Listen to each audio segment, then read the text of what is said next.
Godwin John ministries வழங்கும் தினம் ஒரு சத்திய வார்த்தை. இந்த ஆடியோ நிகழ்ச்சிக்கு உங்களை அன்புடன் வரவேற்கிறோம்.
பிரியமானவர்களே, ஆண்டவரும் உலக இரட்சகருமாகிய இயேசு கிறிஸ்துவின் தெய்வீக நாமத்தினாலே உங்களுக்கு எங்கள் அன்பின் நல்வாழ்த்துக்கள். காலை வணக்கம்.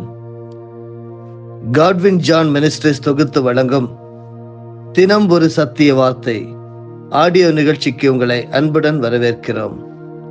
உலகத்தின் முடிவும் இயேசுவின் இரண்டாம் வருகையும் பாகம் 2 நாம் தொடர் போதனையாக கற்று வருகிறோம். இந்த நாளிலே நாம் சிந்திக்கக்கூடிய தலைப்பு, பரிசுத்த வேதாகமத்திலே தானியேல் என்கிற ஒரு புத்தகம் உண்டு. அந்த தானியேல் புத்தகத்தில் 70 வாரங்களை பற்றி குறிப்பிடப்பட்டுள்ளது. அதை பற்றி இன்று நாம் சற்று தியானிக்க இருக்கிறோம். ஆண்டவராகிய இயேசு கிறிஸ்துவின் இரண்டாம் வருகைக்கான கால அளவுகளை குறித்தும் தானியேல் தீர்க்க தரிசன புத்தகத்தில் பார்க்கலாம். இந்த காலங்கள் எருசலேமுக்கும் யூத ஜனங்களுக்கும் கொடுக்கப்பட்டுள்ளது. புற ஜாதியான நமக்கு இந்த கால அளவுகள் கொடுக்கப்படவில்லை. தானியேல் 9வது அதிகாரம் வசனங்கள் 24 முதல் 27 வரையிலும் நீங்கள் படித்து பார்த்தால் அதிலே புரிந்து கொள்ள முடியும். இந்த வசனங்களை காபிரியேல் தூதன் தானியேலுக்கு தெரிவிக்கிறான். இந்த வசனங்களிலிருந்து நாம் புரிந்து கொள்வது என்னவென்றால், தானியேலுக்கு சொல்லப்பட்டதில் உன் ஜனம், உன் பரிசுத்த நகரம் என்று சொல்லப்பட்டுள்ளது. தானியேலுக்கு சொல்லப்பட்டுள்ள இந்த உன் ஜனம் என்பது இஸ்ரவேலர்களை குறிக்கிறது. உன் பரிசுத்த நகரம் என்று சொல்லப்பட்டுள்ளது எருசலேம் நகரத்தை குறிக்கிறது. 70 வாரங்கள் என்று ஒரு கால அளவை 24ஆம் வசனத்தில் பார்க்கலாம். இங்கு வாரங்கள் என்று மொழிபெயர்க்கப்பட்டிருக்கும் எபிரேய வார்த்தை ஷாபுவா என்பதாகும். ஷாபுவா என்பதற்கு வாரம் அல்லது 7 என்று 2 விதமான அர்த்தங்கள் உண்டு. இடத்திற்கு ஏற்றாற்போல் அர்த்தம் கொள்ள வேண்டும். இங்கு தானியேல் 9:24 ஷாபுவா என்ற பதத்தை 7 என்று அர்த்தம் கொள்ள வேண்டும். அப்படியானால் இது 70 வாரங்கள் 7 நாட்கள் வைத்து 490 நாட்கள் என்ற கணக்கு வருகிறது. தீர்க்க தரிசன கணக்கில் ஒரு நாள் என்பது ஒரு வருடத்தை குறிக்கும். இதற்கு ஆதாரமாக எண்ணாகமம் 14ஆம் அதிகாரம் வசனம் 34, எசேக்கியேல் 4வது அதிகாரம் வசனம் 4, 5, 6 வாசித்து கற்றுக்கொள்ளுங்கள். எனவே 490 நாட்கள் என்று இங்கே குறிப்பிடப்பட்டுள்ளது 490 வருடங்களாகும். இந்த 490 வருடங்கள் எப்போது தொடங்கும் என்று கணிக்க 3 பகுதிகளாக அந்த வசனங்களில் பிரித்து கூறப்பட்டுள்ளதை நாம் நிதானித்து அறியலாம். முதலாவதாக,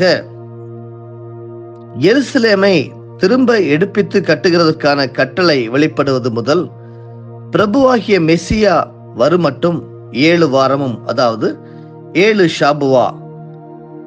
இன்னும் புரிந்து கொள்ள வேண்டும் என்றால் 7 மல்டிப்ளைட் பை 7 49 நாட்கள். அப்படி என்றால் அது 49 வருடங்களை குறிக்கிறது.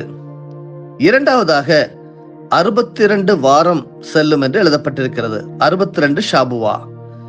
62 into 7 நாம் பார்த்தால் 434 நாட்கள் வருகிறது. 434 வருடங்களை குறிக்கிறது. மூன்றாவதாக, இந்த 62 வாரங்களுக்கு பின் மெசியா சங்கரிக்கப்படுவார் என்று எழுதப்பட்டுள்ளது. 49ஐயும் 434ஐயும் கூட்டினால் மொத்தமாக 483 வருடங்கள் வருகிறது. 483 வருடங்களிலே ஒரு வருடத்திற்கு 360 நாட்கள் வைத்து பார்த்தார் 1,73,880 நாட்கள். இப்பொழுது நாம் அனைவரும் பின்பற்றி கொண்டிருப்பது ஜூலியன் கேலண்டர். அதாவது ஒரு வருடத்திற்கு 365 நாட்கள். 4 வருடத்திற்கு ஒரு முறை ஒரு நாள் கூட்டிக் கொள்ளப்படும். ஆனால் வேதம் பின்பற்றுவதோ சந்திர சுழற்சியை அடிப்படையாக கொண்ட தீர்க்க தரிசன வருடங்கள். இதன்படி ஒரு வருடத்திற்கு 360 நாட்கள், ஒரு மாதத்திற்கு 30 நாட்கள். இதற்கு வேத ஆதாரங்கள் உண்டு. உதாரணமாக வெளிப்படுத்தல் 11வது அதிகாரம் வசனங்கள் 2, 3 ஆகிய வசனங்களை பாருங்கள். இங்கு 2ஆம் வசனத்திலே 42 மாதங்கள் என்று சொல்லிவிட்டு 3ஆம் வசனத்தில் 1260 நாட்கள் என்று சொல்லப்பட்டுள்ளது. ஒரு மாதத்திற்கு 30 நாட்கள் கணக்கு, ஒரு வருடத்திற்கு 360 நாட்கள் கணக்காகிறது. அப்படி என்றால் 42 மாதங்கள் என்றால் மொத்தமாக 1260 நாட்கள். 1260 நாட்கள் நாம் டிவைட் பண்ணி பார்த்தால் 360 நாட்கள் வைத்து 3.5 வருடங்கள் வருகிறது. இப்பொழுது நாம் சற்று அறிந்து கொள்கிறோம். தானியேல் 9வது அதிகாரம் வசனம் 25 படி எருசலேமை திரும்ப எடுப்பித்து கட்டுவதற்கான கட்டளை வெளிப்படுவது முதல் என்று கூறப்பட்டுள்ளது. அதாவது பெர்ஷியா ராஜாவாகிய அர்த்தசஷ்ட ராஜாவின் ராஜ்யபாரத்தின் 20ஆம் வருஷத்தின் நிசான் மாதத்தில், அதாவது கிமு 444 இந்த கட்டளை பிறப்பிக்கப்படுகிறது. நெகேமியா 2:8 நாம் படிக்கிறோம். இதிலிருந்து 1,73,880 நாட்கள் முன்னோக்கி போனால் கிபி 333 வந்து சேரும். கிபி 33 மெசியாவாகிய இயேசு கிறிஸ்து பவனியாக எருசலேமுக்குள் நுழைகிறார். அதன் பின் மனுக்குலத்திற்காக அவர் சங்கரிக்கப்படுவார் என்று தானியேல் 9:26 வாசிக்கலாம். அதே வசனத்தில் நகரத்தையும் பரிசுத்த ஸ்தலத்தையும் வரப்போகிற பிரபுவின் ஜனங்கள் அழித்து போடுவார்கள் என்று கூறப்பட்டுள்ளதின்படி கிபி 70ஆம் ஆண்டு ரோம பேரரசன் தீத்துராயனால் டைட்டஸ் எருசலேமும் தேவாலயமும் அழிக்கப்பட்டது. யூதர்கள் உலகமெங்கும் சிதறடிக்கப்பட்டார்கள். வரப்போகிற பிரபு என்பது அந்தி கிறிஸ்துவை குறிக்கிறது. அப்படி என்றால் ரோம சாம்ராஜ்யத்திலிருந்துதான் வரப்போகிற பிரபுவாகிய அந்தி கிறிஸ்து எழும்புவான் என்பது நமக்கு தெரிய வருகிறது. பிரபுவாகிய மேசியா என்று தானியேல் 9:25 சொல்லப்பட்டுள்ளது இயேசு கிறிஸ்துவை குறிக்கிறது. அவர் சங்கரிக்கப்படுவார், ஆனால் தமக்காக அல்ல என்று இயேசுவை குறித்து 26ஆம் வசனத்தில் கூறப்பட்டுள்ளது. ஏன் எருசலேமை திரும்ப எடுப்பித்து கட்டுகிறதற்கான கட்டளை வெளிப்படுவது முதல் பிரபுவாகிய மேசியா வருமட்டம் 7 வாரமும் 62 வாரமும் செல்லும் என்று இந்த 69 வாரங்களை 2ஆக பிரித்து கூறப்பட்டுள்ளது என்று தெரிந்து கொள்ள வேண்டும். 7 வாரம் என்பது 49 வருடங்கள் என்று பார்த்தோம் அல்லவா? அது எருசலேமை எடுப்பித்து கட்டுகிறதற்கான 49 வருடங்களை குறிக்கும். அதற்கு பின் 434 வருடங்கள் கழித்து மெசியாவாகிய இயேசு கிறிஸ்து சிலுவையில் அறையப்படுகிறார். கிபி 70 எருசலேம் அழிக்கப்பட்டதுடன் 69 ஷாபுவாக்கள் நிறைவடைந்தது. அதோடு யூதர்களுக்கான தீர்க்க தரிசன கடிகாரம் நின்றுவிட்டது. 70வது வாரம் இன்னும் தொடங்கவில்லை. 69வது வாரத்திற்கும் 70வது வாரத்திற்கும் இடைப்பட்ட காலம்தான் சபையின் காலம், அதாவது கிருபையின் காலம். தற்போது நாம் வாழ்ந்து கொண்டிருக்கிற புறஜாதியார் காலம்தான் 69ஆம் வாரத்திற்கும் 70ஆம் வாரத்திற்கும் இடைப்பட்ட காலம். அருமையானவர்களே, இது கிருபையின் காலம். இது கிருபையின் காலத்தை பயன்படுத்தி இயேசு கிறிஸ்துவை இரட்சகராகவும் ஆண்டவராகவும் ஏற்றுக்கொள்ளுங்கள். அதாவது காலத்தை பயன்படுத்திக் கொள்ளுங்கள்.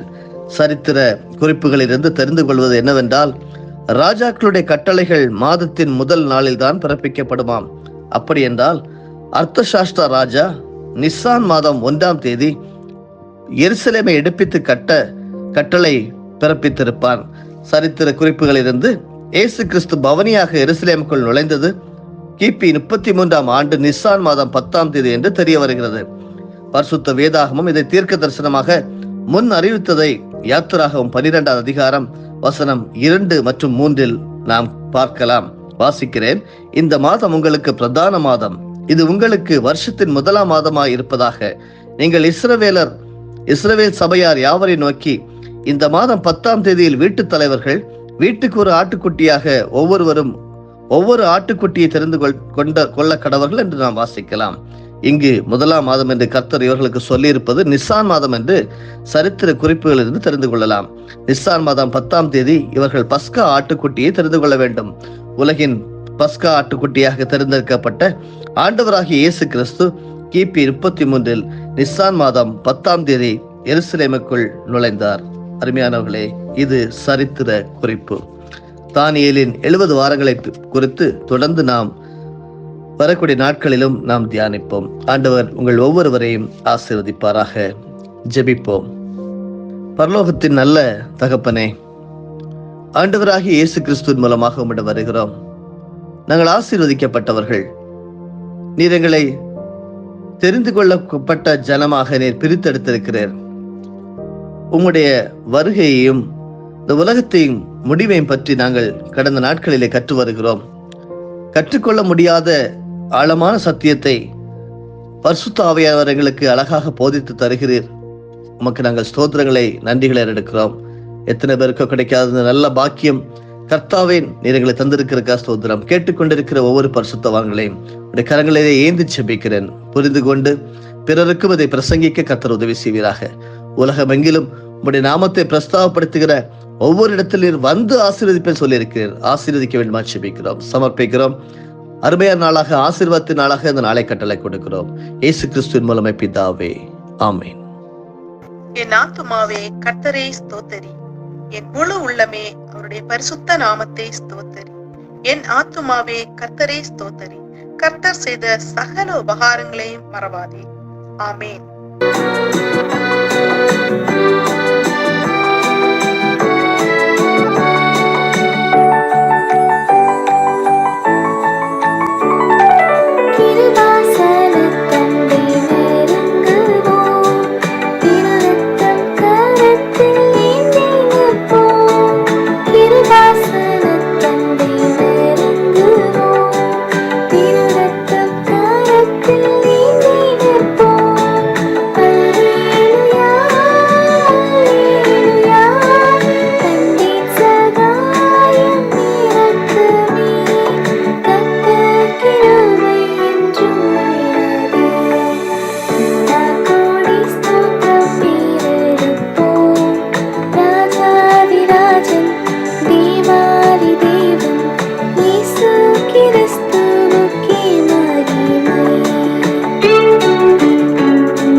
ஆண்டவராகிய இயேசு கிறிஸ்துவின் மூலமாக உங்களை நாங்கள் மனமாற ஆசீர்வதிக்கிறோம்.